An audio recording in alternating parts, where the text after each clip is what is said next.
The June LSAT just happened. Now we're looking ahead towards, of course, July and the fall LSATs as well. What to do going forward. For July, you've got about 6 weeks, and for September, you've got about 16 weeks. So a good amount of time for each one. Of course, if you've already been studying for June, you're not starting from scratch. So to study for 6 weeks more for July, you really just want to kind of brush up on your weak areas and take more full-length timed exams. I would recommend focusing on maybe 1 or 2 timed exams per week, nothing more than that, along with excruciatingly detailed review of everything you get wrong and everything you have difficulty with. Of course, keep in mind that if you're down to 2 choices and you guess and get it right, you just got lucky. It could have very easily gone the other way next time around, so review those in depth as well. Now, for those of you taking it in the fall, perhaps in September, 16 weeks away, you've got enough time to make pretty much anything happen, even if you're starting from scratch. I recommend, of course, taking a minimum of 3 months to study, but ideally 5 to 6 months or more to reach your fullest potential. It's kind of funny, those of you in college will certainly appreciate this, that you spend your entire undergraduate career, maybe 3, 4, 5 years to earn your undergraduate GPA, but your LSAT score happens in a single day, or maybe 2 or 3 days if you retake it. But the LSAT score weighs more heavily in the admission process than your GPA does.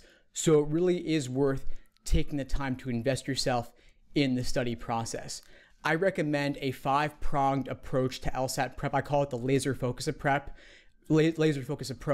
and it involves learning first, building the foundation, doing simply reviewing LSAT textbooks, reviewing foundational lectures and videos just to get the basics down. That's learning, phase 1.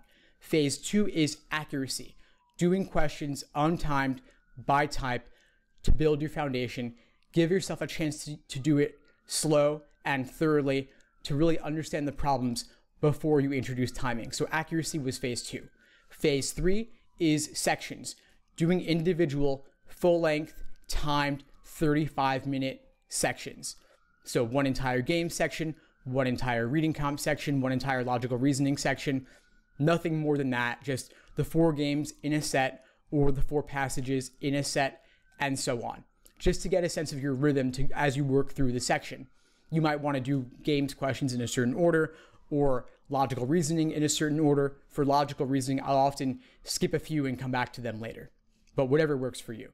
Next is the exams portion, phase 4, doing full-length 5-section timed exams with the time constraint of 35 minutes each or more if you have accommodations, but 3 sections back-to-back, no break, then 2 more back-to-back after a short 10-15 minute break. So 3 back-to-back, break, 2 back-to-back.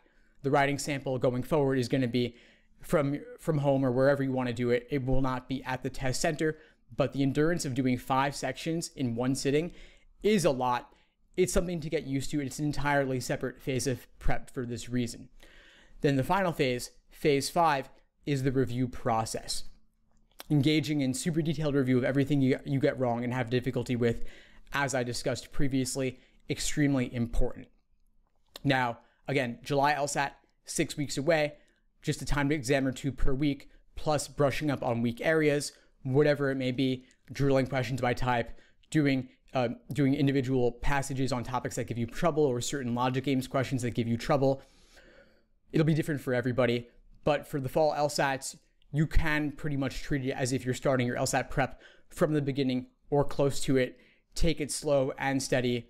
You could work through pretty much everything from exam 52 to present if you wanted to. Give yourself all the time that you need. Somebody asked about how much time to spend per week if you're going for September.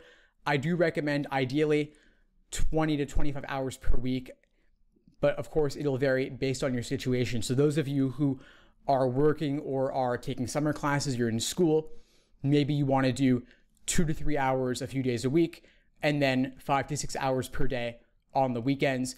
As for how you carve that out, maybe if you're working, an hour before work, an hour during lunch, and an hour after work. But do those hours while you're still in your work environment or close to it. Once you get home, or if you're at home and you're in your PJs, it's too easy to get distracted by other things. So I would strongly suggest that you study at work or nearby while you're still in your work outfit and you haven't yet gone home. If you are in the fortunate position to be able to study full time, or at least you can study for full days on the weekends, then I would recommend, again, no more than 5 to 6 hours in a given day. Maybe you do 3 hours before lunch, then 3 more hours after lunch, and you still have time to do all those other life things like sleep, diet, exercise, and mindfulness, meditation, relaxation of some sort. Extremely important. The LSAT really does require giving it your all. There is no reason at all to ever burn the candle at both ends or to just study for 10 hours in one day. That's a recipe for burnout and to be avoided at all costs. This is a marathon, not a sprint, and it really is true that slow and steady wins the race in this case. The LSAT is not a test of memorization, it's a test of pattern recognition, and so for that reason, you can't cram it all in one day, and you're also not going to forget it all in one day. So if you're going away this summer on vacation or you're taking a week off for whatever reason, don't worry about it. Enjoy your time off, come back to it fresh, and ready to dive in once again. Well, anyway, this has been a lot of fun, and I appreciate all of you staying engaged with me throughout this study journey, this LSAT prep process. I hope that you all keep in touch. Please feel free to reach out if you need anything at all as you move forward with your prep. I'm happy to help however I can. In the meantime, I wish you all the best and take care.